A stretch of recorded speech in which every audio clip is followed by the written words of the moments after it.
Hello बच्चों, नमस्कार, जय हिंद। प्यारे साथियों, आप सभी लोग का बहुत बहुत स्वागत है फास्ट एंड फॉरवर्ड सीरीज की आज की हमारी क्लास में। आज के हमारे सेशन में हम लोग नाउन पे डिस्कशन करने वाले हैं। आई होप कि आप सभी लोग अच्छे होंगे, अपनी अपनी पढ़ाई पे लगे होंगे, अपनी अपनी तैयारियों पे लगे होंगे। एग्जाम्स के लिए बहुत ही कम समय बचा हुआ है, तो आई होप कि आज की क्लास में आप अपने पेन एंड नोटबुक साथ लेकर के बैठेंगे और नोट करेंगे। आज हम नाउन के कॉन्सेप्ट को समझेंगे बहुत ही आसान भाषा में, बहुत ही सिंपल तरीके से और बहुत ही कम समय में, ताकि आपके रिवीजन को हम फास्ट फॉरवर्ड कर सकें और इस सीरीज का ऑब्जेक्टिव हम पूरा कर सकें। तो आइए देखते हैं कि नाउन क्या होता है और उस पूरे के पूरे कॉन्सेप्ट को समझते हैं जो आपके एग्जाम्स के पर्सपेक्टिव से, एग्जाम के लिहाज से बहुत इंपॉर्टेंट हो सकता है। तो भाई हम लोग डिस्कशन कर रहे हैं नाउन के बारे में। नाउन सबसे पहले समझेंगे कि होता क्या है। भाई देखो, नाउन को सिंपल तरीके से एक वर्ड में आप लिख लेंगे, नाम। ठीक है, क्या लिखेंगे? नाम। नाउन और कुछ भी नहीं है, नाउन का मतलब नाम ही है। एक वर्ड हुआ करता था नॉमन, लैटिन इंग्लिश में, वहां से एक वर्ड निकल करके आया नॉमन से ही नाउन। नाउन का मतलब ही होता है नेम। ठीक है, साफ तरीके से आप लिखेंगे नेम। नेम क्या होता है? नाउन होता है। अच्छा, नाउन की एक विशेषता है कि ये वर्ड होता है। एक बात याद रखेंगे, नेम, तो इसको कई जगह डेफिनेशन में आप लोगों ने नेमिंग वर्ड लिखा होगा और देखा होगा। क्या देखा होगा? Naming word.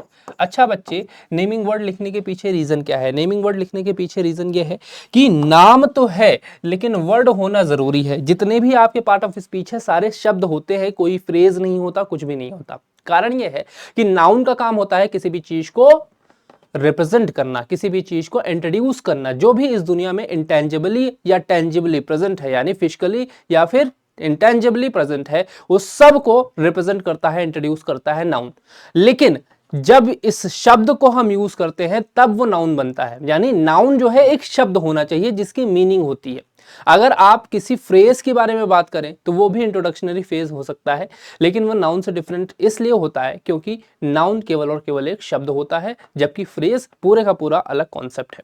ठीक है, तो आपको याद रखना है कि नाउन क्या है? नेम है, नाम है, लेकिन वो केवल एक शब्द का है, उससे ज्यादा कुछ भी नहीं। अब जब नाउन के बारे में हम बात करते हैं तो मैं आपको बता दूं कि ये तीन केस में आपको मिलेगा। नाउन और प्रोनाउन दोनों ही तीन केसेस में देखने को मिलते हैं। सबसे पहला आपका होता है सब्जेक्टिव, जिसको हम सब्जेक्ट से डिनोट करते हैं। दूसरा आपका ऑब्जेक्टिव होता है। तीसरा पॉजेसिव केस होता है। बहुत इंपॉर्टेंट कॉन्सेप्ट ये होता है जहां पे पॉजेसिव केस की हम बात करते हैं। यार, नाउन प्रोनाउन से अलग है। नाउन जब सब्जेक्टिव से यानी नॉमिनेटिव केस से ऑब्जेक्टिव केस में जाता है तो उसमें चेंजेस नहीं होते। इसको केवल इसलिए सब्जेक्टिव एंड ऑब्जेक्टिव केस में रखा जाता है क्योंकि इसकी पोजीशन ये डिनोट करती है कि ये कहां पे रहेगा। अच्छा, इसी के साथ मैं बता दूं कि सेंटेंस में पढ़ते समय आपको समझ में आएगा या फिर आप पढ़ेंगे कि सेंटेंस में, यानी सेंटेंस के जो भी स्ट्रक्चर होता है उसमें सब्जेक्ट या ऑब्जेक्ट की जगह पे नाउन आता है। अगर किसी भी सेंटेंस में नाउन यूज किया गया है तो वो आएगा आपके सब्जेक्ट की जगह पे या फिर ऑब्जेक्ट की जगह पे। ये इसका ओवरऑल फंक्शन होता है।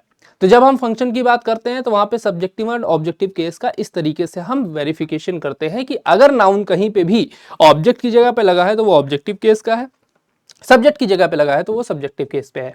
लेकिन तीसरा केस जो पॉजिटिव केस होता है वो हमारे लिए इंपॉर्टेंट होता है। यहां से क्वेश्चंस बनते हैं और इन क्वेश्चंस को और इस कॉन्सेप्ट को पढ़ना हमारे लिए बहुत ज्यादा जरूरी हो जाता है एग्जाम के लिहाज से। अगर मैं बात करूं आगे की, तो ये नाउन जो है बेटा, ये अलग अलग कैटेगरी में डिवाइडेड है। कैसे डिवाइडेड है? Now let's see. आपके टॉपिक में आज हम डिस्कस करेंगे कि नाउन को हम किस किस कैटेगरी में डिवाइड करते हैं। चलो, आप बचपन से पढ़ते आ रहे हैं proper noun, common noun, collective noun, abstract noun, वो सारी बातें आज हम नहीं करने वाले हैं। हमको सिंपल सी एक ट्रिक समझ में आ जानी चाहिए। नाउन जो होता है यानी नेम जो होता है वो किसी ना किसी रेफरेंट को डिनोट करता है। अब ये रेफरेंट क्या होता है मेरे बच्चे? रेफरेंट वो चीज होती है जिसको कोई नाम डिनोट कर रहा होता है। जैसे मैं अपना नाम बताऊं, मेरा नाम विकास सिंह है, तो ये जो बॉडी है जिसको नाम दिया गया है विकास, वो क्या है? ये बॉडी ही विकास के लिए रेफरेंट का काम कर रही है। और रेफरेंट के बारे में जानना इसलिए जरूरी है क्योंकि रेफरेंट के माध्यम से हम समझ सकते हैं कि हमारा नाउन किस कैटेगरी का होने वाला है। फिलहाल अगर हम बात करें बचपन से पढ़े हुए कॉन्सेप्ट्स की, तो उसके बारे में डिस्कशन हम कॉम्पिटेटिव जोन्स में नहीं करेंगे। हम बात कर लें अगर कि हम किस तरीके से नाउन को आपके डिवाइड करते हैं अलग अलग कैटेगरी में, तो उस पर हमारा विषय, हमारा चर्चा यह होगा कि भाई नाउन जो होता है वो आपके काउंट नाउन और नॉन काउंट नाउन के डिग्री में डिवाइड होते हैं। यानी काउंट नाउन और नॉन काउंट नाउन के लिहाज पे डिवाइड होते हैं। दोनों में अंतर क्या है? आप शब्दों से ही, नाम से ही पहचान सकते हैं कि ऐसा नाउन जिसको आप गिन सकते हैं और ऐसा नाउन जिसको आप नहीं गिन सकते, यही इनके बीच का अंतर होने वाला है। और इस दुनिया में ऐसे बहुत सारे नाम प्रेजेंट हैं, ऐसी बहुत सारी भावनाएं प्रेजेंट हैं, ऐसे बहुत सारे कॉन्सेप्ट्स प्रेजेंट हैं, ऐसे बहुत सारे सब्जेक्ट्स प्रेजेंट हैं जो केवल और केवल आप महसूस कर सकते हैं, उनको आप देख नहीं सकते। जिनको देख नहीं सकते उनको गिन भी नहीं सकते, और वो हमेशा ही नॉन काउंट की डिग्री में आते हैं। मैं आपको एग्जांपल बता दूं, आप डिवीजन जब करते हैं नॉन काउंट नाउन के, डिवीजन में आपके अमूमन जो एब्स्ट्रैक्ट नाउन होते हैं और मटेरियल नाउन होते हैं वो आते हैं। ये बहुत बेसिक सा कॉन्सेप्ट है, आई थिंक कि सभी लोगों ने पढ़ा होगा, है ना। और रिवीजन करते हुए हमें याद रखना है। फिर काउंट नाउन की अगर हम बात करें तो कॉमन नाउन इसमें सबसे ज्यादा जरूरी होगा। मैं बता दूं आपको कि जब भी आप प्रॉपर नाउन का यूज करते हैं तो प्रॉपर नाउन को यूज करने पे काउंट की डिग्री में और नॉन काउंट की डिग्री में रखने में बहुत सारे कंफ्यूजन्स क्रिएट हो जाते हैं। जब भी आप किसी प्रॉपर नाउन को काउंट की डिग्री में रखते हैं, मैं आपको बता देता हूं, तो स्पेसिफिक ऑब्जेक्ट के लिए होना चाहिए। जैसे मैं बोलूं अ पेन, ठीक है, अ पेन। अब मैं आपकी बात कर रहा हूं, क्या ये प्रॉपर नाउन है पेन, या फिर ये कॉमन नाउन है? बेटा पेन एक कॉमन नाउन होगा। कैसे? जब आप बात करते हैं, अच्छा नाउन को मैं अगर बात बताऊं, सबसे पहली बात तो मैं आपको ये क्लियर कर देना चाहता हूं कि ग्रामर रिजिड नहीं है, ग्रामर कॉन्टेक्चुअल है। जब भी आप ग्रामर को पढ़ते हैं या जब भी आप किसी भी तरीके की लैंग्वेज को पढ़ते हैं तो वो कॉन्टेक्चुअल होती है, कॉन्टेक्स्ट के हिसाब से उसमें डिफरेंसेस देखने को मिलते हैं। तो जब मैं बात कर रहा हूं पेन की, तो एक ऐसा ऑब्जेक्ट जिससे हम लिख सकते हैं उसको पेन कहते हैं। यहां तक की बात तो हमारी प्रॉपर के कंडीशन में आती है। लेकिन दुनिया में जितने भी ऐसे ऑब्जेक्ट हैं जो कि एक स्पेसिफिक इंक में लिखते हैं, उनका काम पर्पस जो है वो लिखने का है, जब हम उस कंडीशन में बात करें तो यही पेन आपका कॉमन नाउन बन जाता है। तो आपको ये बात याद रखनी है कि प्रॉपर नाउन के साथ हम ग्रामेटिकल सेंस में, ग्रामर्स की सेंस में कभी भी काउंट डिग्रीज को नहीं लगाते। ऐसे मैं अगर प्रॉपर नाउन के साथ बात करूं, आविकास में लिख दूं तो वो गलत हो जाएगा। क्यों? वो गलत इसलिए हो जाएगा क्योंकि प्रॉपर नाउन के साथ अगर आपने आर्टिकल लगा दिया तो वो कॉमन नाउन की तरह एक्ट करेगा, प्रॉपर नाउन की तरह एक्ट नहीं करेगा। कुछ रूल्स जो हमारे लिए इंपॉर्टेंट होने वाले हैं उनको हम ध्यान से लिखेंगे और समझेंगे। काउंट नाउन और नॉन काउंट की डिग्री में हम लोग इसको समझेंगे। हम काउंट नाउन की डिग्री में कॉमन नाउन को लिख देते हैं, कलेक्टिव नाउन को लिख देते हैं। ठीक, आ जाओ आगे चलते हैं। हम अगला डिवीजन जो करते हैं, अगला जो कैरेक्टरिस्टिक हम डिसाइड करते हैं किसी भी नाउन का, वो होता है उसकी न्यूमेरिकल डिग्री। Numerical degree. अच्छा मेरे बच्चे, न्यूमेरिकल डिग्री से आप क्या समझते हैं? न्यूमेरिकल डिग्री होता है किसी भी नाउन की सिंगुलैरिटी और प्लूरैलिटी।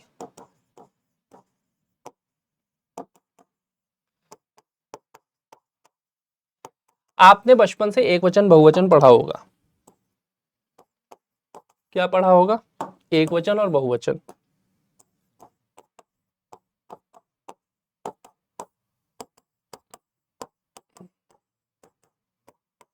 बच्चे जब भी आप एक वचन और बहुवचन का डिस्कशन करते हैं तो आपको समझ में आना चाहिए कि कोई भी चीज अगर एक है तो उसका मतलब क्या है कि वो एक वचन है। कोई भी चीज अगर बहुवचन है तो उसका मतलब क्या है कि वो एक से ज्यादा है, यानी दो हो सकती है, तीन हो सकती है, कितनी भी हो सकती है, लेकिन एक तो कम से कम नहीं है। तो जब हम डिस्कशन करते हैं एक वचन और बहुवचन का, उसी को इंग्लिश में ट्रांसलेट किया जाए तो सिंगुलैरिटी और प्लूरैलिटी का कॉन्सेप्ट निकल करके आता है। आप इंग्लिश में सिंगुलैरिटी एंड प्लूरैलिटी कभी भी नाउन के साथ अगर आप ऐड करते हैं, यानी नाउन का अगर आप न्यूमेरिकल डिग्री डिसाइड करते हैं, तो आपको देखने को मिलेगा नाउन के केस में S E S I E S ये जनरली आपके यूज किए जाते हैं। और जिस भी वर्ड के लास्ट में, जिस भी नाउन के लास्ट में एस ई एस या आई ई एस आपको देखने को मिलता है, हम उसे प्लूरल मान करके चलते हैं। ये हमारा ओवरऑल कॉन्सेप्ट हमने बचपन से पढ़ा है और जनरली बहुत हद तक ये बात सही भी है। बट कॉम्पिटेटिव में आने के बाद आपके बहुत सारे क्वेश्चंस इन्हीं कॉन्सेप्ट के कंफ्यूजन्स को क्रिएट करते हुए बनाए जाते हैं, क्योंकि आपको मैं बता देना चाहता हूं कि नाउन और तीन कैटेगरीज में डिवाइड होता है। There are 3 types of noun. वैसे तो बहुत सारे टाइप्स ऑफ नाउन हैं, लेकिन जब हम बात करते हैं सिंगुलैरिटी एंड प्लूरैलिटी के डिस्कशन की, तो 3 रूल्स हम लोगों को बहुत जरूरी हो जाते हैं पढ़ना, जो आपके एग्जाम से पूछे जा सकते हैं। उन पे अगर हम जिक्र करें तो भैया बात करते हैं ऐसे नाउन्स की, nouns that are always plural, that are always plural। पहली कैटेगरी हमारी जो होती है वो क्या होती है? that are always plural. तो बच्चे आप लोग ध्यान देंगे, जब ऑलवेज प्लूरल की कंडीशन आती है तो ऐसे नाउन्स आप लोगों को देखने को मिलते हैं, जैसे आप बोलते हैं शूज, ट्राउजर्स, पैंट्स, है ना। आप बोलते हैं हेयर्स, बहुत सारे बच्चों को यह बात समझ नहीं आती, लेकिन हेयर्स लिखा जाता है, हेयर नहीं लिखा जाता, है ना।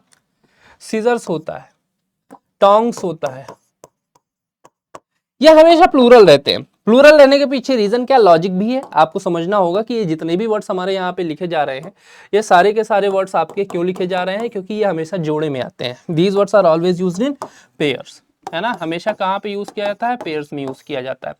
और जब हम पेयर्स की बात करते हैं तो इसका मतलब यह है कि एक पेयर को अगर हमने तोड़ दिया, यानी टोंग्स यानी चिमटे में से अगर हमने दोनों को अलग कर दिया, सीजर्स में से दोनों हिस्से को हमने अलग कर दिया, शूज में से एक जूते को उठा करके हम बाहर फेंकाए, पैंट की अगर हम बात करें उसे फाड़ करके एक सेक्शन हमने अलग कर दिया, तो वो हमारे किसी काम का नहीं होने वाला। जब हम उसको यूज करने जाते हैं तो उसका अस्तित्व इसी बात से है कि वो अपने जोड़े के साथ है, इसीलिए हम इसे हमेशा प्लूरल लिखते हैं। तो ऐसी कोई भी चीज जो हमेशा ही पेयर में आती हो, जो हमेशा ही जोड़े में यूज की जा सकती हो, उसको हम क्या कहेंगे कि वो प्लूरल है, दैट इज ऑलवेज प्लूरल, उसको हम सिंगुलर नहीं बना सकते।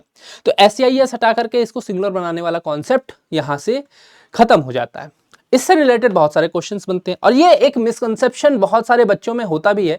वो हमेशा ही बोलते हैं मेरा पैंट कहाँ है, क्योंकि हमारे हिंदी की भाषा में इसी तरीके से बोला जाता है, एंड वी आर इंडियन, सो हम हिंदी से इंग्लिश को ट्रांसलेट करने में ज्यादा बिलीव रखते। तो कई जगह पे ये बात बोली जाती है कि where is my pant, but जब वर्ब आप लगाते हैं तो वर्ब प्लूरलिटी और सिंगुलरिटी के हिसाब से मैच होनी चाहिए, ये सब्जेक्ट वर्ब एग्रीमेंट हमारा कहता है। तो जब भी आप बात करेंगे पैंट्स की, टोंग्स की, ट्राउजर्स की, शॉर्ट्स की, शूज की, सीजर्स की, तो इसके साथ हमेशा प्लूरल वर्ब लगाई जाती है, ये बात आपको याद रखनी होगी, और इस कॉन्सेप्ट के साथ हम आगे बढ़ेंगे, ठीक है। तो आपको याद क्या रखना है कि देयर आर नाउन्स, ऐसे नाउन्स होते हैं जो कभी भी आपके SEIS हटा करके उनको सिंगुलर आप नहीं बना सकते, उनको आपको हमेशा प्लूरल डिग्री में ही रखना पड़ेगा, और प्लूरल ही उसको हम डील करेंगे, प्लूरल की तरीके से ही ट्रीट करेंगे। और ऐसे नाउन्स कौन से होते हैं, वो नाउन्स जो कि पेयर में आते हैं। ये तो स्पेसिफिक है, ये सिंपल तरीके से आपको समझ लेना है। दूसरे तरीके की मैं बात बताऊं भाई, ऐसे भी नाउन्स होते हैं जो लगते हैं प्लूरल, ठीक है, जो लगते हैं plural, nouns that appear to be, nouns that appear to be plural but are singular।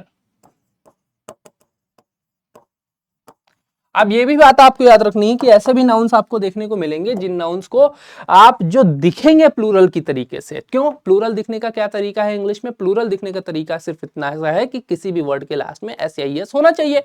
अगर किसी वर्ड के लास्ट में SEIS है तो इसका मतलब हम लोग अमूमन तरीके से मानते हैं, जनरली वी फाइंड आउट कि भाई वो वर्ड क्या है, वो वर्ड आपका प्लूरल है। ये हमारी फाइंडिंग से, ये हमने अभी तक सीखा है।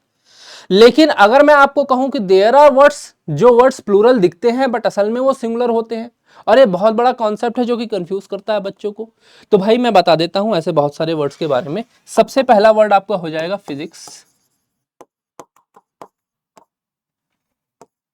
Ethics, mathematics. फिर मैं बात करूं इकोनॉमिक्स, ऐसे बहुत सारे सब्जेक्ट हैं। अच्छा, एटसेट्रा, इन सारे वर्ड्स को आप ध्यान से देखिए। अच्छा, रेफरेंट वाला कॉन्सेप्ट मैंने लिया था ना, count noun and non count noun वाला।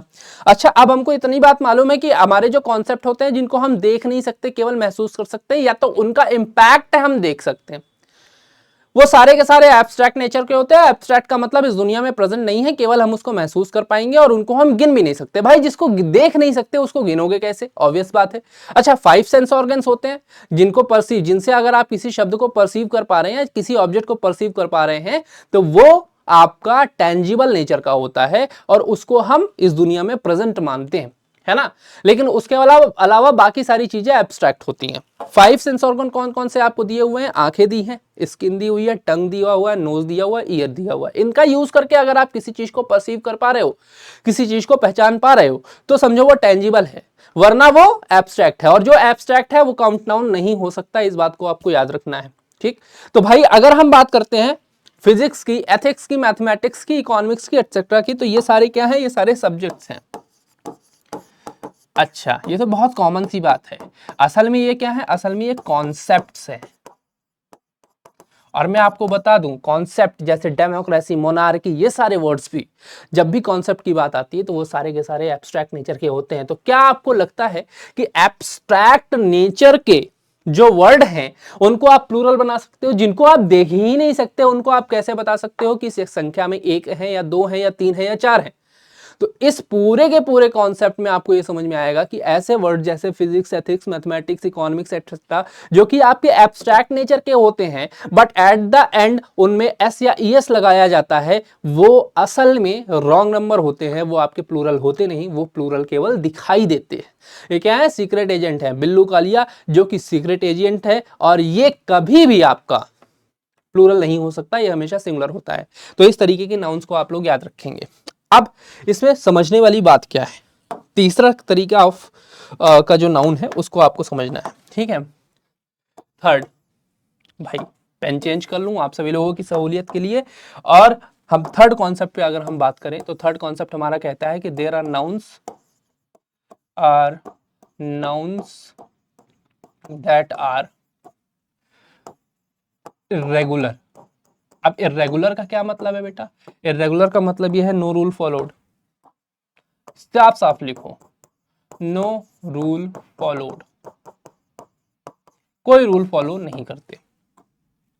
अच्छा, कोई रूल फॉलो नहीं करते मतलब एस या एस लगाने का कोई फर्क यहाँ पे नहीं पड़ता। यानी किसी भी वर्ड में ये क्या करेंगे, they are nouns that are regular, that means that is does remains same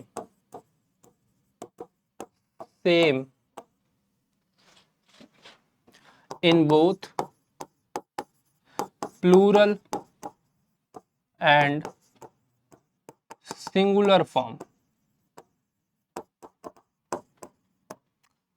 plural and singular form. ठीक, याद क्या रखना है, दोनों प्लूरल एंड सिंगुलर फॉर्म में ये क्या रहते हैं, सेम रहते हैं। अब भाई इससे क्वेश्चंस भी बने हैं आपके डिफेंस एग्जाम्स में बहुत सारे, और अदर एग्जाम्स में भी क्वेश्चंस बनते रहते हैं। अगर आपने ध्यान दिया हो कभी तो आप लोगों ने क्या पढ़ा हुआ है, डियर, है ना। क्या लगता है डियर का प्लूरल क्या होना चाहिए था?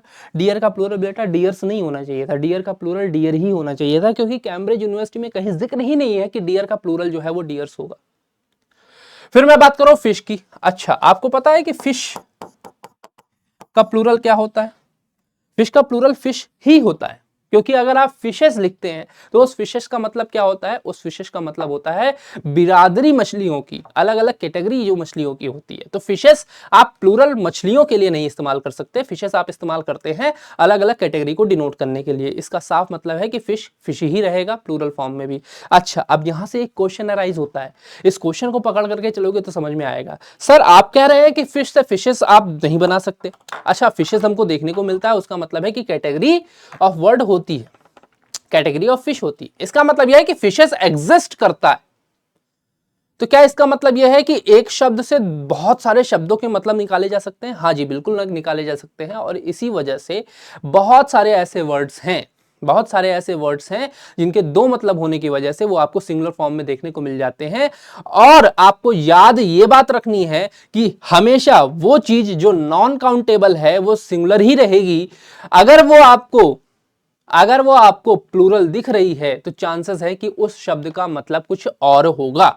ठीक है, इससे रिलेटेड कॉन्सेप्ट्स मैं अगली स्लाइड में बताऊंगा। फिलहाल के लिए मैं और सारे वर्ड्स लिख दूं, जैसे हमने बात की थी एयरक्राफ्ट की, इससे रिलेटेड क्वेश्चन आपसे पूछा गया था।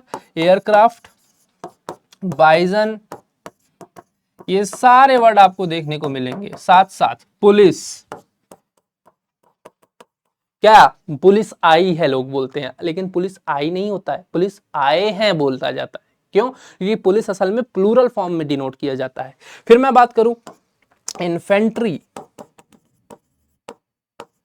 कैवेलरी, ये सारे वर्ड्स जितने भी हैं ये सारे प्लूरल फॉर्म में डिनोट किए जाते हैं। ठीक, तो तीन तरीके के नाउन्स हम लोगों को देखने को जनरली मिलते हैं जिनमें हमको कंफ्यूज किया जाता है। वो सारे कौन से हैं आपके सामने मैंने लिखे हैं, इनको ध्यान से आपको पढ़ना है। अब इससे विपरीत हटके हमको याद क्या रखना है, if any noun does not follows these rules, अगर कोई नाउन इन रूल्स को फॉलो नहीं करता है तो चांसेस हैं कि उस शब्द के मीनिंग कुछ और होगा। जैसे मैं एक शब्द आपको बताता हूं, स्पेक्टिकल्स। अच्छा, स्पेक्टिकल लिखना क्या गलत है? क्या स्पेक्टिकल लिखना गलत है? मेरे बच्चे, स्पेक्टिकल लिखना गलत नहीं है, बट तब जब इसका सेंस कुछ और हो। मैं आपको बता देना चाहता हूं कि स्पेक्टिकल का मतलब होता है नजारा, और स्पेक्टिकल्स का मतलब होता है चश्मा, यानी जो मैंने पहना हुआ है। तो जब हम स्पेक्टिकल्स के बारे में जिक्र करते हैं तो ये हमेशा जोड़े में आता है। क्यों? क्योंकि अगर मैंने एक तरफ का लेंस निकाल दिया या इसको आधा तोड़ दिया तो ये कि मेरे किसी भी काम का नहीं है। इसका मतलब यह है कि हम स्पेक्टिकल्स ही लिखते हैं जब हमको चश्मा लिखना होता है, लेकिन स्पेक्टिकल का मतलब क्या होता है? नजारा। तो नजारा लिखते समय हम इसको स्पेक्टिकल लिख सकते हैं। इसी तरीके से वुड्स, गुड्स, ये सारे वर्ड्स भी होते हैं। जैसे मैं आपको बताऊं, गुड्स, वुड्स। अच्छा, वुड जो है वो मटेरियल है। मटेरियल क्या होता है मेरे बच्चे? नॉन काउंट में आता है, पर हमने लिखा है वुड्स। इसका क्या मतलब है? वुड्स लिखना गलत है क्या? नहीं, वुड्स लिखना जंगल है। वुड्स मतलब क्या होता है? जंगल। एक ही तरीके के बहुत सारे पेड़ जहां पे होते हैं उनको हम जंगल कहते हैं, वुड्स कहते हैं। गुड्स की बात बताऊं, इसको सामान कहते हैं। ये कहां से आया कंफ्यूजन? गुड से। गुड क्या होता है? अच्छा। अच्छा भी एब्स्ट्रैक्ट नेचर का है, तो क्या हम गुड्स नहीं लिख सकते? गुड्स लिखते हैं तो उसका मीनिंग चेंज हो जाता है। तो हमको ये बात याद रखनी है, इस रूल पे हमको फोकस करना है। रूल हमारा क्या कहता है? ये कहेगा कि if a noun does not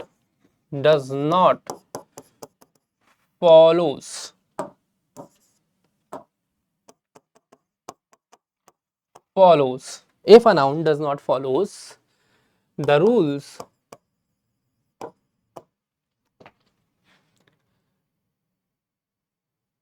of singularity or plurality,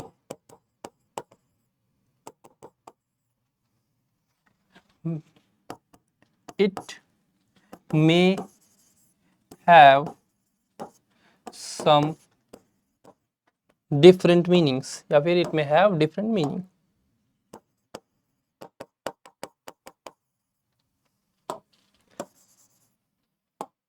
Multiple meanings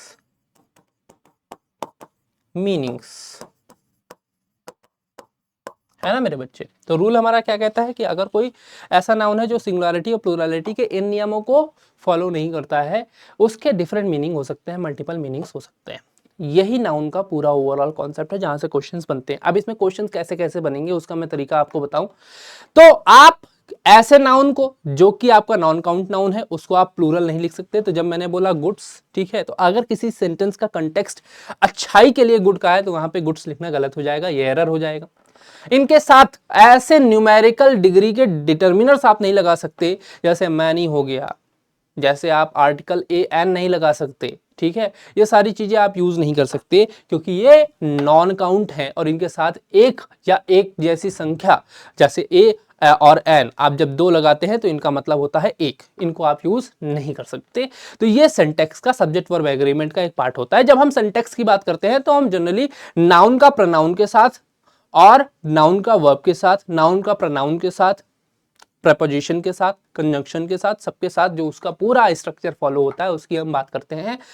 याद रखना, और सिंटैक्स इन्हीं रूल्स पे चलते हुए फॉलो करता है, इन रूल्स को वायलेट नहीं किया जा सकता। फिर दो इंपॉर्टेंट बातें और मैं आपसे करना चाहूंगा। पहली बात तो पॉजिटिव केस की, जो हमने स्टार्टिंग में किया था। देखो, noun with conjunction and noun with conjunction and preposition, दोनों की बातें हम करेंगे। जब ये इनके साथ मिलता है तभी सारी गड़बड़ स्टार्ट होती है। जैसे मैं बात करूं पॉजेसिव केस ऑफ नाउन की, अगर वो कंजंक्शन एंड के साथ जुड़ा हुआ है, कोऑर्डिनेटिंग एंड के साथ, तो मैं बता देता हूं बेटा, लिविंग थिंग्स जो होती है नाउन में, उनमें पॉजेसिव केस लगाने के लिए आप अपॉस्ट्रोफी एस का इस्तेमाल करते हैं। प्रोनाउन की तरीके से ये नहीं चलता जहां पे उसके अपने खुद के फॉर्म हो। जब हम बात करेंगे नाउन की, तो जैसे मैं बोलूं विकास, ठीक है, जैसे मैं बोलूं राजेश, चलो ऐसा करता हूं, अजय लिखता हूं, अच्छा सा नाम, ठीक है, अजय, ठीक। मैं और क्या लिखूं, सीता। मान लो कि अजय और सीता क्या है, हस्बैंड एंड वाइफ है। हाँ, इसी वजह से मैंने अपना नाम हटाया भाई। क्यों हटाया? क्योंकि मैं नहीं चाहता कि किसी को समझे मेरा नाम किसी और के साथ जुड़ जाए। अजय और सीता हम जोड़ देते हैं, हाइपोथेटिकल रखते हैं, ठीक है। अजय एंड सीता जो है, सीता भी हटा देता हूँ भाई, तो रीना कर देता हूँ, है ना, कोई ऑफेंड नहीं होना चाहिए। तो चलो, अजय एंड रीना जो है वो कपल है, आर द कपल्स।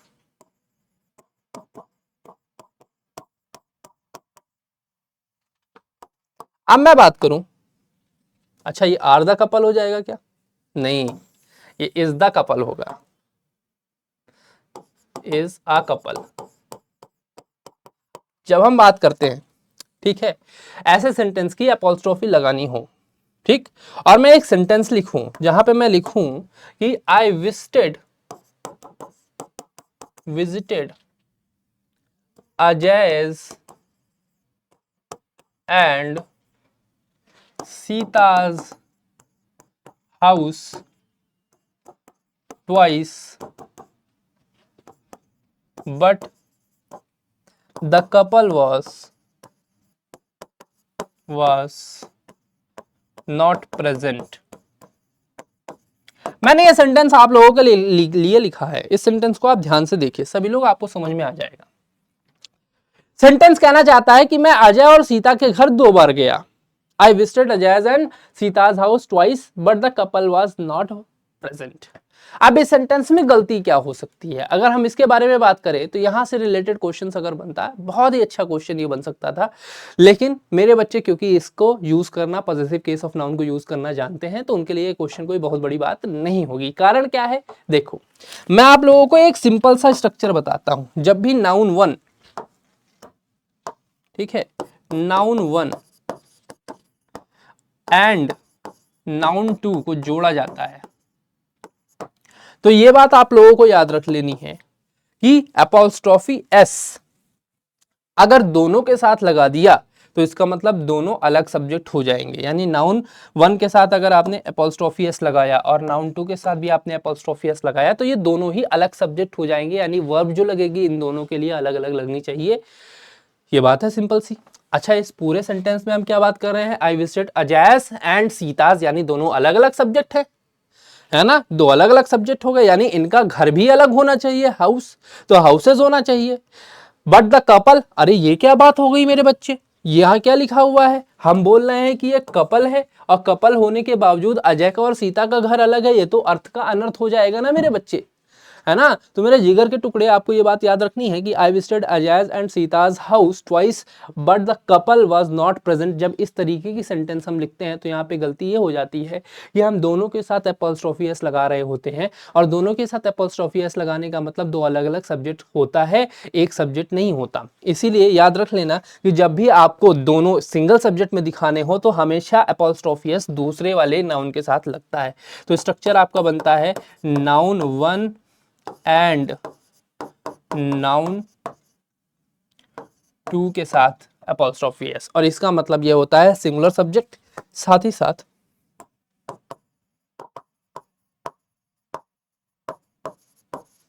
इसका मतलब होता है प्लूरल सब्जेक्ट। और सारा खेल पूरे ग्रामर में सब्जेक्ट को आइडेंटिफाई करने का ही है, सब कुछ सब्जेक्ट से ही आता है। फिर मैं बात करूं प्रेपोजिशन के केस में, तो मैं आप लोगों को बता देता हूं एक बहुत इंपॉर्टेंट रूल है नाउन के साथ का, ठीक है। वैसे तो ये सिंटेक्स के पार्ट में आते हैं, बट फिर भी नाउन के साथ इसको समझ लेना बहुत जरूरी है।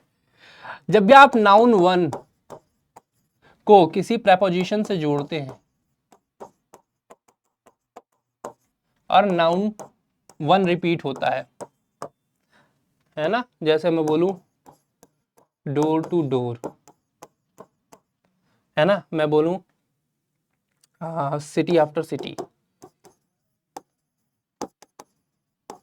तो मेरे बच्चे यहाँ पे आप क्लासिफिकेशन अगर शब्द को करें तो आपको पता चलेगा कि ये दोनों क्या है, नाउन है, ये दोनों क्या है, सेम नाउन है, ये क्या है, आफ्टर, और टू क्या है, ये दोनों ही प्रेपोजिशन है। और बेटा इस बात का हमेशा इस नियम का याद रख लेना, सिंगुलरिटी एंड प्लूरलिटी के साथ ही ये नियम चलता है। उस नियम का मतलब क्या है कि कभी भी अगर स्ट्रक्चर ये हो, noun one preposition plus noun one, यानी सेम नाउन रिपीट हुआ हो, तो such nouns will always be singular. तो भाई ये ओवरऑल कॉन्सेप्ट्स थे नाउन के जो आपको याद रखने हैं, ठीक है। Now this was the complete noun जो हमारे एग्जाम ओरिएंटेड था, जो हमारा एग्जाम ओरिएंटेड था, जो हमारे एग्जाम से पूछा जाता है, जिन बेसिक रूल्स को एग्जाम से पूछा जाता है। क्या नाउन कंप्लीट हो गया?